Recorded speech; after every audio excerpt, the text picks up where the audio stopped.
মধ্যপ্রাচ্যে উত্তেজনা যত বাড়ছে ততই পাল্টে যাচ্ছে বৈশ্বিক জ্বালানি বাজারের সমীকরণ। যুক্তরাষ্ট্রের নতুন নৌ অবরোধ কার্যকরের ঠিক আগ মুহূর্তে বিপুল পরিমাণ তেল রপ্তানি করে বড় ধরনের আর্থিক সাফল্য পেয়েছে ইরান। যুক্তরাষ্ট্রের সঙ্গে চলমান চরম উত্তেজনার মধ্যে 2 দফা নৌ অবরোধের মধ্যবর্তী সময়ে গত 4 সপ্তাহে 80 মিলিয়ন ব্যারেলের বেশি অপরিশোধিত তেল এবং পরিশোধিত জ্বালানি পণ্য রপ্তানি করেছে ইরান। সাম্প্রতিক জাহাজ চলাচল পর্যবেক্ষণকারী সংস্থা ট্যাঙ্কার ট্রাকার্সের তথ্য অনুযায়ী এই বিপুল পরিমাণ জ্বালানি রপ্তানি থেকে দেশটির আয় হয়েছে প্রায় 6 বিলিয়ন মার্কিন ডলার।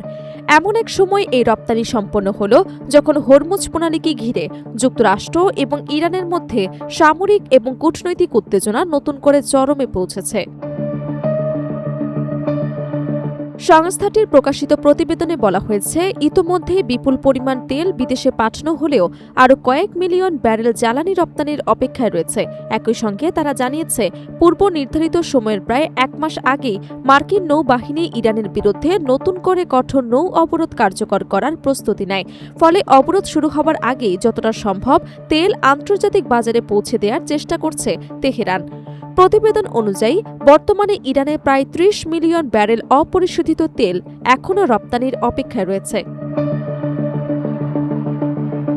তবে দেশটি যদি অবরোধের কারণে উৎপাদন কমাতে বাধ্য হয়, তাহলে সমুদ্রে ভাসমান ট্যাঙ্কারে 60 মিলিয়ন ব্যারেলের বেশি তেল সংরক্ষণ করার সক্ষমতা রয়েছে।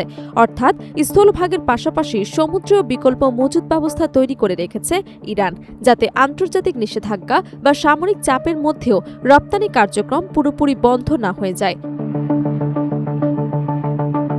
বিশ্লেষকদের মতে, ইরানের এই দ্রুত তেল রপ্তানি কেবল অর্থনৈতিক সিদ্ধান্ত নয়, এটি একটি কৌশলগত পদক্ষেপও।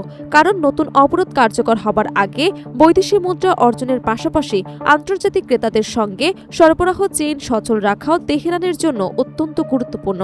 বিশেষ করে বৈশ্বিক জ্বালানি বাজারে অনিশ্চয়তা বাড়লে তেলের দাম ঊর্ধ্বমুখী হওয়ার সম্ভাবনা থাকে, যা ইরানের মতো রপ্তানিকারক দেশের জন্য আর্থিকভাবে লাভজনক হতে পারে। এদিকে বিশ্বের অন্যতম গুরুত্বপূর্ণ জ্বালানি নৌপথ হরমুজ প্রণালীকে ঘিরে ইরান ও যুক্তরাষ্ট্রের মধ্যকার সংঘাত আরও তীব্র আকার ধারণ করেছে। গত সোমবার 2 দেশ একে অপরের গুরুত্বপূর্ণ স্থাপনা লক্ষ্য করে পাল্টাপাল্টি হামলা চালিয়েছে বলে বিভিন্ন আন্তর্জাতিক সূত্রে জানা গেছে। এর জেরে পুরো মধ্যপ্রাচ্যে নিরাপত্তা পরিস্থিতি আরও অস্থিতিশীল হয়ে উঠেছে। এই উত্তেজনার ধারাবাহিকতায় মঙ্গলবার বাংলাদেশ সময় রাত 2টা থেকে ইরানের বিভিন্ন বন্দরের ওপর পুনরায় কঠোর নৌ অবরোধ আরোপ করে যুক্তরাষ্ট্র। ওয়াশিংটনের দাবি, আন্তর্জাতিক নিরাপত্তা নিশ্চিত করা এবং সামরিক সরঞ্জাম পরিবহন ঠেকাতে এই পদক্ষেপ নেওয়া হয়েছে। অন্যদিকে তেহরান এই অবরোধকে আন্তর্জাতিক আইনবিরোধী এবং বৈরী পদক্ষেপ হিসেবে অবহিত করেছে। উল্লেখ্য, গত 28 ফেব্রুয়ারি শুরু হওয়া এই সংঘাতের মধ্যে এপ্রিল মাসে 2 দেশের মধ্যে একটি যুদ্ধবিরতি চুক্তি হয়েছিল। সে সময় কিছুটা স্বস্তি ফিরলেও পরিস্থিতি দীর্ঘস্থায়ী হয়নি। গত সপ্তাহে হরমুজ প্রণালীতে 3টি বাণিজ্যিক জাহাজে হামলার ঘটনার পর আবারও উত্তেজনা দ্রুত বৃদ্ধি পায় এবং 2 পক্ষের মধ্যে সামরিক তৎপরতা জোরদার হয়। সবশেষে পাল্টাপাল্টি হামলায় ইরানে অন্তত 3 জন নিহত হয়েছেন বলে বিভিন্ন সূত্রে জানা গেছে। এর পাল্টা প্রতিক্রিয়ায় কুয়েত এবং বাহরাইন, ওমান এবং জর্ডানে অবস্থিত মার্কিন সামরিক ঘাঁটিতে হামলা চালানোর দাবি করেছে ইরান। ফলে সংঘাতের পরিধি আরও বিস্তৃত হবার আশঙ্কা তৈরি হয়েছে।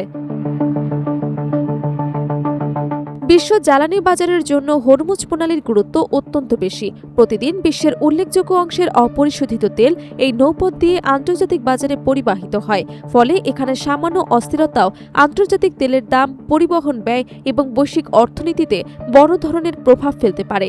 বিশ্লেষকদের আশঙ্কা, যদি বর্তমান উত্তেজনা আরও দীর্ঘায়িত হয়, তাহলে শুধু মধ্যপ্রাচ্য নয়, বিশ্বজুড়ে জ্বালানি সরবরাহ এবং মূল্য পরিস্থিতিতে নতুন সংকট দেখা দিতে পারে।